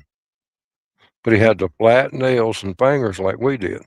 Well, right up here was his dew claw, and it was a human thumb. So that was the wildest thing I'd ever seen. Okay. That's crazy. So Eric asked if I was okay because you said something that, okay, let me tell you. I don't know if I told you this. They've heard it before, but when I was at the LBO the first time and I found over 30 Bigfoot tracks at different sizes in the same spot, on the way, you can hear in the video, I could see the tracks from like 80 yards away in the mud. And I'm walking over there and I look down, and when I say in the video, do they have wolves here? Bruce, I saw the biggest canine track I've ever seen in my life. You know what a number, probably like a number 8 iron skillet looks like? Yeah. Okay. Yeah. Now it was definitely canine. Okay. But here's the problem with it. At the very back of it, about 4 inches long, there was this appendage, and it was about 1.5 inches, 2 inches deep on the backside of that paw. It looked like it was part of the paw, and you're talking about like elbows and stuff touching. And because I didn't know how this print was made, because it didn't make any sense. If it happened to be the biggest wolf ever, what is this thing that's part of it? It didn't make sense to me. Does that make sense to you? That it had I'd say it was about 4 inches long, and it was thumb. Yeah. It was the weirdest looking thing I've ever seen. Yeah, that's a thumb, I call it. If you actually had seen this Dogman puppy, you would know it was a thumb, and it's a human thumb. That's a wild thing about it. Oh my God. Yeah, Erica, when he said that, because I've always wondered, when you see a million deer tracks and when you see whatever, but there's something wrong with one of them, you're like, oh, but it makes sense. Oh, well, that must have hurt its foot, and this is out this way, or it must have been cut, and the end of it, like I couldn't make sense out of this track. First off, it was too big for anything. Right. And then it had that impression, but it was part of it. It wasn't like it was something else and it stepped on it. It was all happened at the same time. So, oh, wow. Yeah. And we were in the right place for it too. But yeah, see, I'm like a lot of people, Bruce. I've dealt with certain things, and you're talking about processing it, and it takes a while, and then you move on to the next part. But this Dogman thing, like we had somebody in chat, it's hard for people to wrap their head around because, like you said, we've seen werewolves in movies. Right. There are stories about werewolves, just like there are Bigfoot. Amanda bringing up 150-year-old stories. Well, you can go back further with the werewolves, and they sound like fiction, but are they? And now there's people are seeing things. But why do you think some people see? Now the obvious answer is some people don't get out as much as others, and but why do you think? Is it your energy? You think? Is it how you carry yourself? I mean, the one Dogman that was mad, but the others, I mean, usually if you grab a wild kitten, and it's 2 pounds, it's going to eat you up just by instinct. It's happened to me before, so I know I'm qualified, but I was bleeding and screaming and he wouldn't let go of it. I thought I caught him, but he caught me. But anyway. You saying that, Roger, actually makes me think, Bruce, do you think that with it having those glassy eyes like that with no pupils or anything, and that it didn't really respond to you, do you think that, and I'm not trying to put words in your mouth, or I'm just thinking out loud here, do you think that maybe it was blind, or something was injured with it, or like maybe it was in shock from the injury that it had, where, like you said, it didn't react to you messing with it? It wasn't blind. It could follow my glove. Okay. And it could follow me. I think it was so young that the eyes weren't fully developed. That's very true as well. I know it's like with kittens and stuff, they're almost, they're blue-black, really glassy looking, even, right after they first open up. So very interesting. But the mother eventually caught up with me. And with her eyes, then that sort of changed my mind on a lot of things too. I put the pup back in on the vine and let him go up the vine, and I took off, and I went across the point and went into a holler and went up halfway on the mountainside on that holler, and I heard a loud scream, which I recognized right off was a Dogman. So I got me a spot there and I hid, and it come down the creek there, and I was hid, and it come down, and I was on all fours when it come down. When it got directly even with me, it raised up and looked at me, and I couldn't figure out how it spotted me. So I went behind a tree. As I started behind that tree, it let out another scream. Well, I got behind that tree, and I was looking behind the tree, and it started coming up this hillside on 2 legs, walking. I was like, uh-oh, I'm in trouble now. So I knew if I could make it to the top of the hill, there was a barbed wire fence and a woven wire fence. The woven wire fence was 3 or 4 foot tall with a couple strands of barbed wire on top of it. And on the other side of that was a good ATV trail that was regularly used. It was clean. And my vehicle was sitting on the other end of the mountain from that. So I come out behind that tree and started up, and it let out this, what I heard was low to high. But by the time I heard the low, it had zapped me. So I started, my throat felt like it was swelling. I knew it wasn't. I was breathing normal, but it felt like I couldn't breathe. I was getting lightheaded, sick at my stomach. So I just kept pushing. I got on my hands and knees going up that mountain. And then I crossed the fence. And when I got in that heavily used uh, four-wheeler ATV trail, I reached and got my gun. I was wearing forestry pants. I unzipped the inside zipper and pulled my gun out. Well, this massive thing gets to this fence. Now, this fence is a 4-foot woven wire fence with 2 strands of barbed wire on top of it. It steps across it like me and you are stepping across a toy in the floor. Mm. So I fire around off in the air because I got a snake killer, a little 22, Mhm. and it didn't pay a bit of attention to it. So I Oh, know, God. in the sapling thicket there, a briar thicket and a sapling thicket, there's an old house and a barn. So I made a beeline to that old house. I got in that house and I got in the corner in one of the bedrooms where I could see 2 doors and 2 windows. And I said, now, if he comes in here, I've got this 11-shot automatic. I've got 10 rounds left in it. If I can make an eyeball shot, if it comes after me, I'll try to drop it. Mm-hmm. I was in there for 45 minutes, nothing. Mm. Birds went to chirping, everything. Mm. Okay, I'm good to go. Well, I go out that bedroom and I step out a side door. Of course, keep in mind there's no doors and no windows left. So I step out that side door down on the big stone and step down in the yard. And when I got to the corner, there he stood. Mm. Or should I say she stood. So I made a hard left and went back onto the four-wheeler trail and followed the four-wheeler trail. Well, she got in the honeysuckles and them saplings and followed me, stayed even with me. Well, I got so far around there, I knew the next little mountain I crossed, my truck would be sitting there. So I was like, okay, just keep talking out loud. Don't show any fear. Just don't look them in the eyes. Well, I'm down like this with my head down, and it's probably 10, 12, 14 feet from me to my right. When I'm looking down and looking over to watch it about midways, I wouldn't look it in the face. I seen 2 laser dots only about the half the size of a coffee cup on my chest.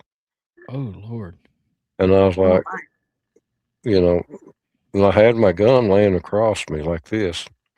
And then when I cut back over, I seen her head move, and I looked down and I seen the dots move. So every time her head would move, these looked like laser dots would move. So I So, sped up. Go ahead. right. So Hillary always asks everybody asks great questions, but like with the puppy or even with the mom now, do you feel like they're like organic or a combination of something? Like, you hear people talk about, well, the military may have modified this or that, or what is your take? Because you've got it, when you talk about it, look like lasers hit you in the chest. That That's not the normal. laser, no, it's not normal, and the Mhm. lasers are spread out with distance or whatever. So her eyes, you're kind of close, and she's big. What do you think that is? I mean, I know I've read reports digging into this, not into science, and some human eyes, we cannot see it with Mhm. our eyes, but they emanate light, small amounts of light. It's scientifically proven, but not all colors eyes do that. So when I found that, I'm like, well, maybe some of these things can do it because they're built different. What do you have any idea? I mean, you might already have an idea, but what are these things? Well, that one could have been part supernatural, or it could have been somebody's asset, meaning military. Mm-hmm. Because what's funny is, no, it's not funny, but every time we have a meet and greet, the LBL, and you know the stories from the LBL and all that, some terrible things have happened there. Mhm. We have every time we have military helicopters coming and checking on us, circling low. It's obvious that we know they're there. You cannot know they're there. And it hit me with this weirdness and some of the stories that, like you just said, an asset. Our dogs were acting weird this time. We had a few people. My dog was acting way out of character. Had a couple more that was doing the same thing. And I'm thinking, well, are they keeping an eye on us? Like some people, well, why are they keeping an eye on us? Or are they protecting us from something? And if they're Are emitting they some kind of, protecting their asset from something? or both, right? Because Or I mean, both? everybody there was armed. I mean, there wasn't many people there that wasn't. And yeah, so could it be to keep a confrontation from? And now this is spitballing, y'all, but this is from seeing things and seeing, like Bruce has said before, his dog. He knew his dog. He knew what his dog never did, and it reacted weird to this. My dog has reacted weird to something real close to us, way out of character. And then Squirrel's in chat, Misty. The first time we were at LBL, I'm watching the animals. They're your first line of defense. And her dog Shiloh whipped around and stiffened up and looked back into the it's kind of like a saddle, like a little draw back in there, whatever you want to call it. And I'm watching her, and I told Heather, I said, I need to go over here and tell them. I said, y'all need to keep an eye on her. And she was hearing something back there. So yeah, and Ninja, I know this sounds weird, but when you start, like, this subject's not weird enough, but here you are sitting, the things exist, then you start trying to connect the dots, and it makes you feel crazy. I mean, Bruce is sitting there petting what he thinks is a puppy, and it's got, oh my God. So I know it's impossible. People always ask questions that it's impossible to answer, but you've been around these things, and you've been around the Sasquatch or the Bigfoot. Do they overlap in your area? Or are they kind of enemies? In some areas they will overlap, but here recently, meaning the last 5 or 6 years, especially since COVID or right before COVID, the Bigfoot will twist a tree and put a twist in it. But the Dogman won't cross that twist.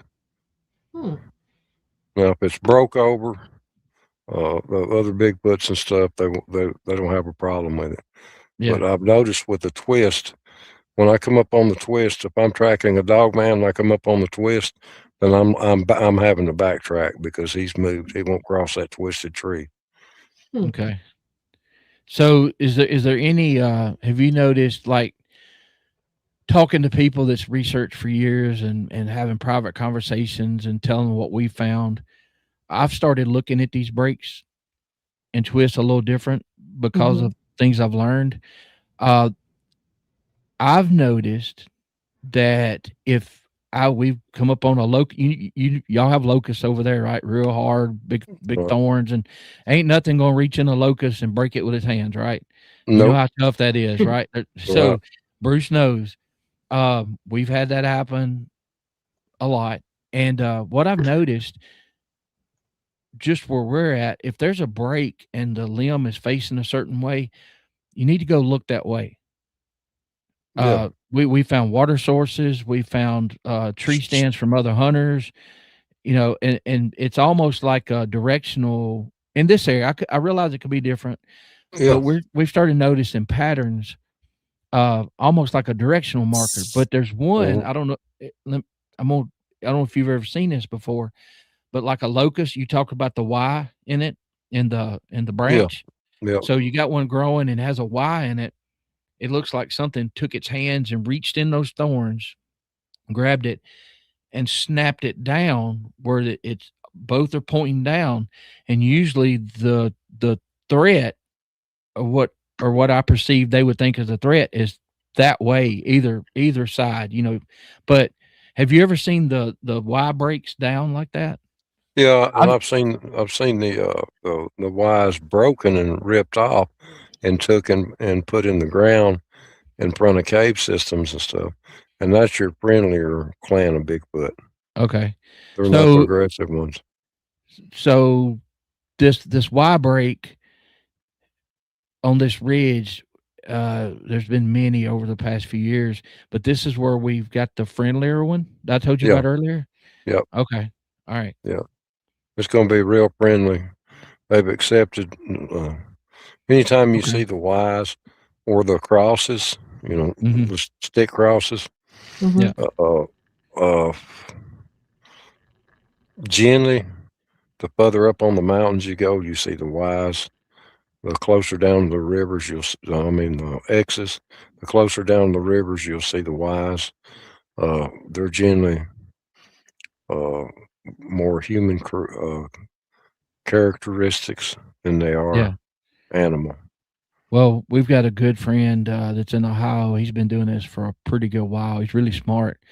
He's been mapping those structure or breaks like you're talking about at certain Hmm. elevations. Hmm. You're the second person I've heard say that.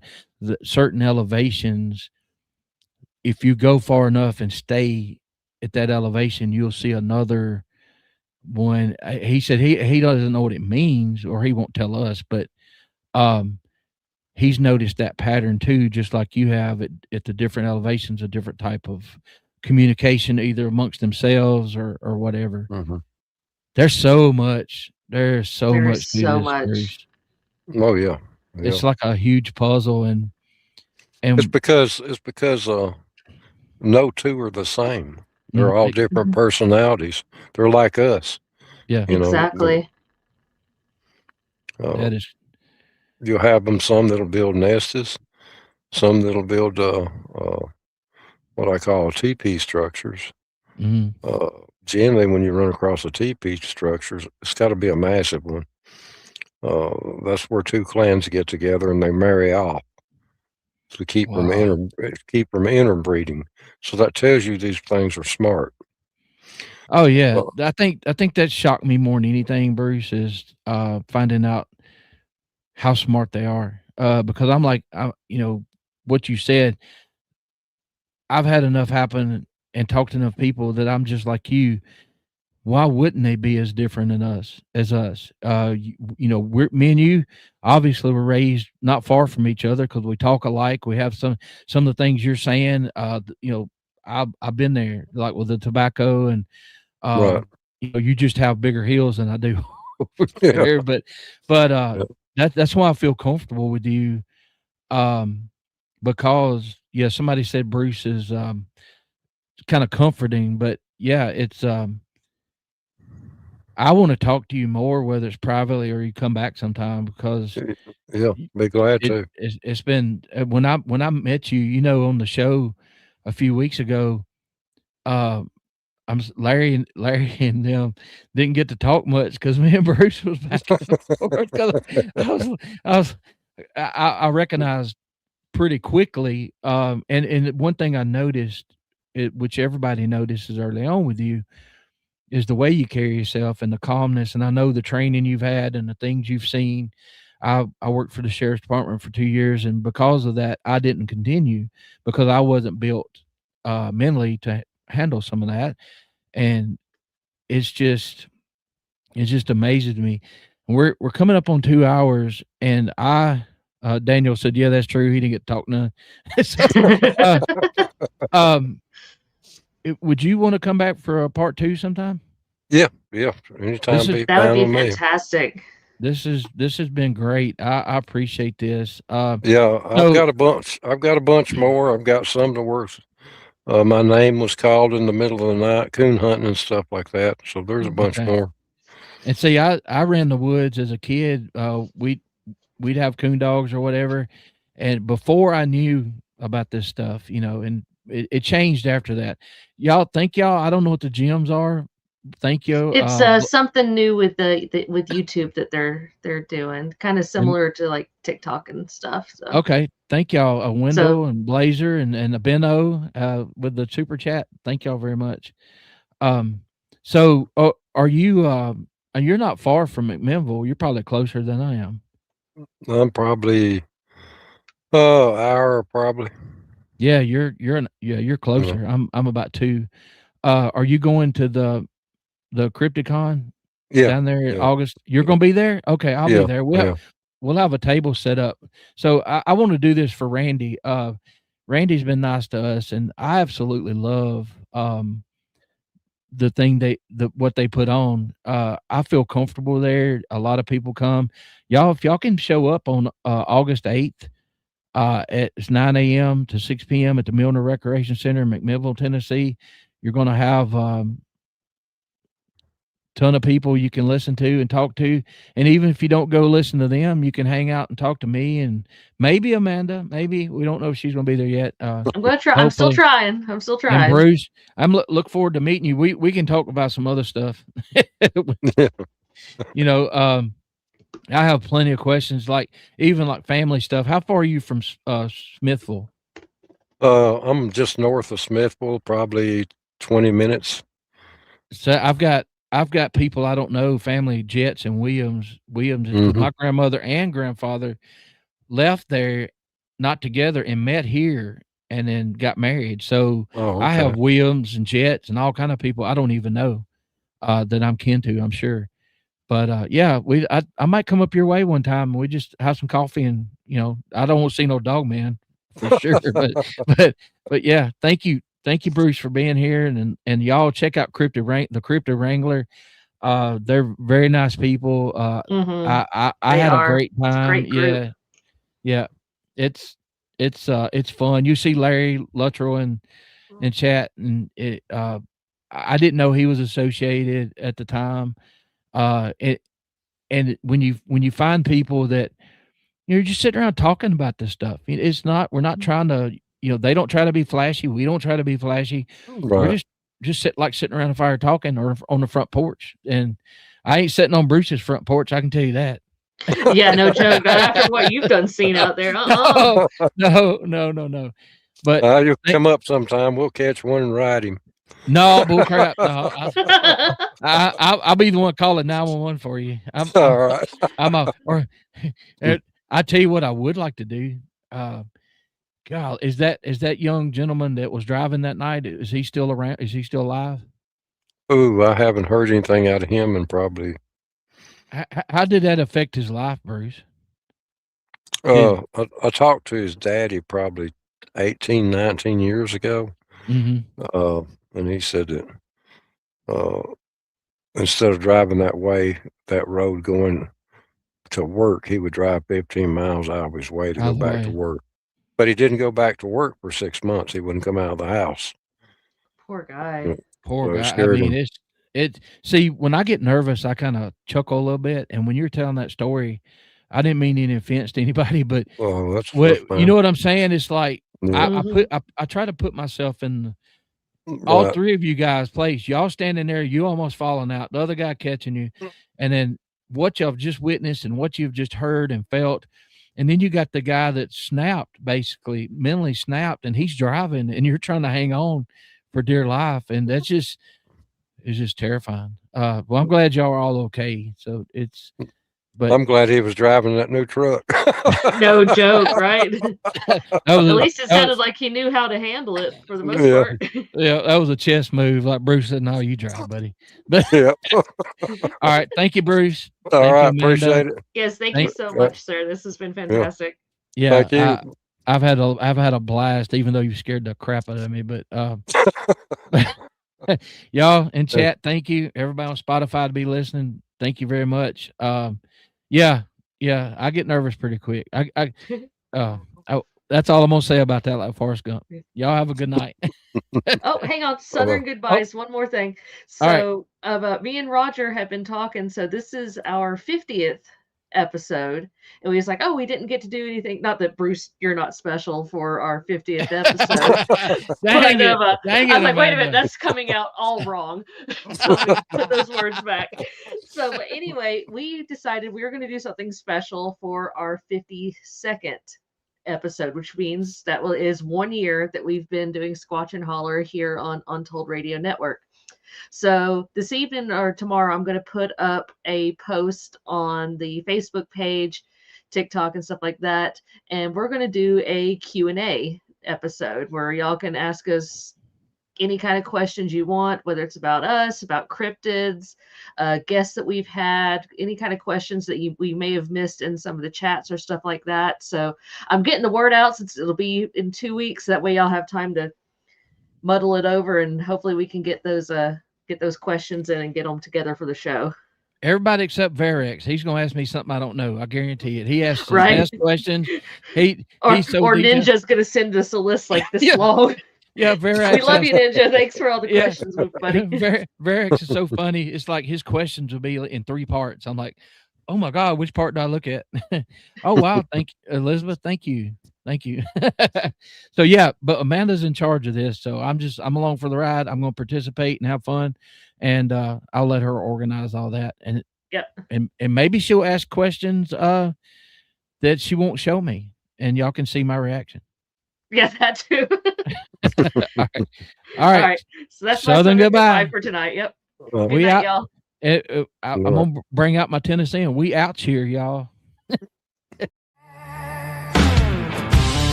Down in the pines where the water runs black, where the moss hangs low and the night leans back. The stories whisper about a shadow tall, big feet moving where the moonlight falls. Some say it be, some say it ghost in the trees. Some say trouble blowing in with the breeze. But around here, man, we know the call, or we just call them friends of Squatchin Holler. So light that fire, let the cattail shake, hear the night birds cry and the copperheads wait. If you hear a howl in the Georgia fall, that ain't no wind and it ain't no dawn. When the creek runs cold and the shadows get taller, yeah, you cross a line in the Squatchin Holler, where the legends walk and the brave men falter. Better mind your step in that Squatchin Holler.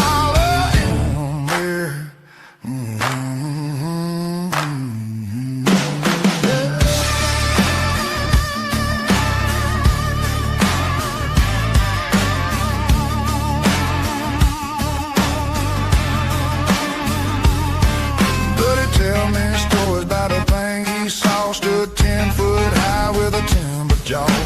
Red eyes burning like a summer cold. A left track's big enough to swallow your soul. But the old folks laugh, say don't you fear. Critters been living here for hundreds of years. Treat them with respect when the moon gets smaller, and they'll let you live in Squatchin Holler. So light that fire, let the swamp drum roll. You can hear that right down in your soul. If you hear a grunt from the river crawl, it ain't no bullfrog barking at all. When the swamp runs still and the crickets get softer, you're not alone in that Squatchin Holler, where the brave think twice and the fools won't fall. The Lord keep watch on that Squatchin Holler.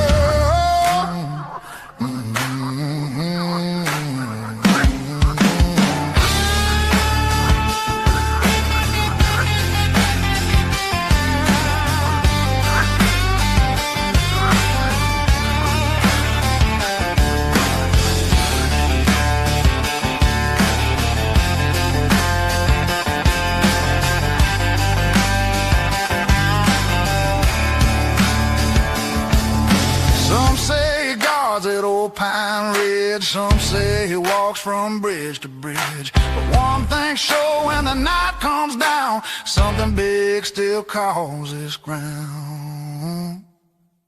So bank that fire, let the night get deep, let the willows whisper while the kudzu creeps. If you catch a glimpse through the midnight holler, just nod your head, don't scream and holler, 'cause the wild runs free.